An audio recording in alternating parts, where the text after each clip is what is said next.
Appassionati di futsal, un caloroso benvenuto dal Pala Olgiata di Roma, dove oggi vi racconteremo la sfida tra i padroni di casa dell'Italpol e la Nord-Ovest, match valido per la 22esima giornata del campionato di Serie A2 Girone C. L'Italpol che va subito a battere il quarto con Osni, poi Ippoliti al volo, Giannone risponde presente, mette in corner.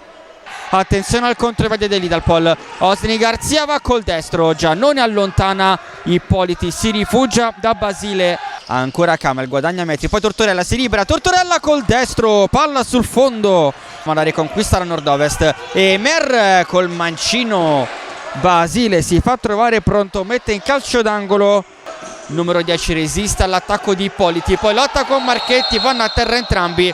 Arriva l'arbitro a placare gli animi e ammonisce Di Eugenio.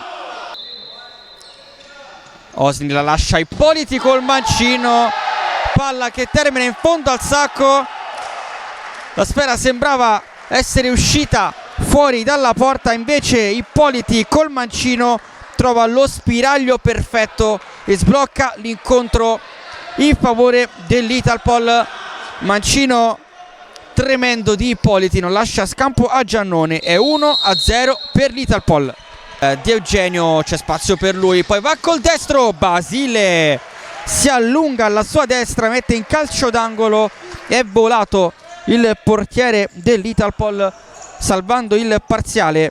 Rodrigo Emer col mancino, Di Eugenio di prima per Emer, ancora Basile che sta salvando l'Italpol, ormai terzo grande intervento di giornata per Basile.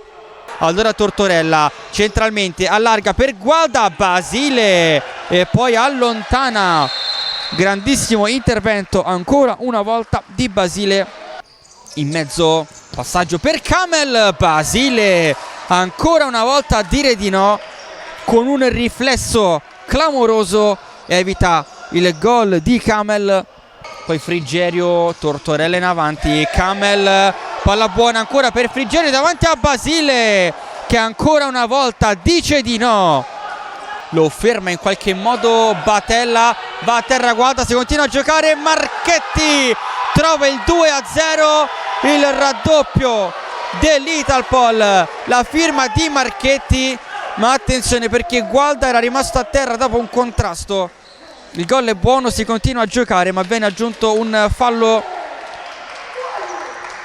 cumulativo. Cerchiamo di capire l'indirizzo dell'Italpol. Dunque 2-0 il gol di Marchetti.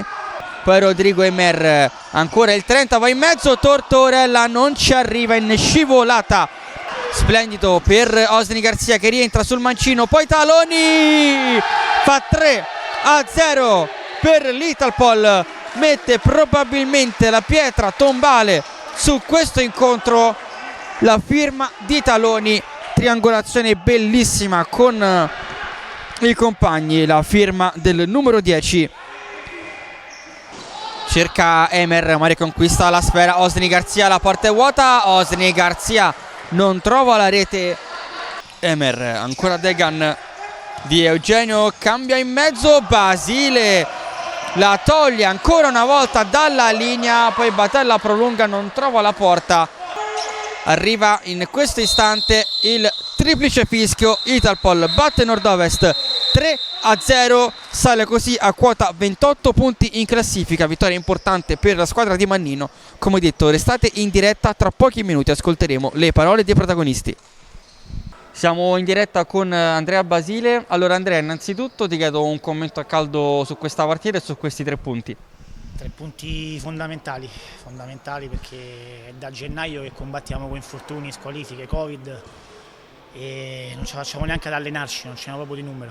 E quindi 3 punti fondamentali, un applauso ai miei compagni perché veramente devastanti. Non solo i tuoi compagni, ma anche tu, protagonista di tante belle parate. Quanto conta per un portiere tenere la porta inviolata per tutto l'incontro? Beh, sicuramente fa piacere, ma ti ripeto, il merito è anche dei miei compagni perché ho finito veramente gli aggettivi per descriverli, sono veramente fantastici. Ora c'è un periodo di pausa, poi le ultime giornate della regular season. come state e come affronterete quest'ultimo periodo? Ma speriamo intanto di recuperare qualche acciaccato e arrivare a numero insomma decente per affrontare le partite di campionato. E noi pensiamo partita dopo partita. Vediamo, adesso la prossima giochiamo con la Roma, avremo anche un'altra assenza di Osni che purtroppo era diffidato e andremo a affrontarla come sempre.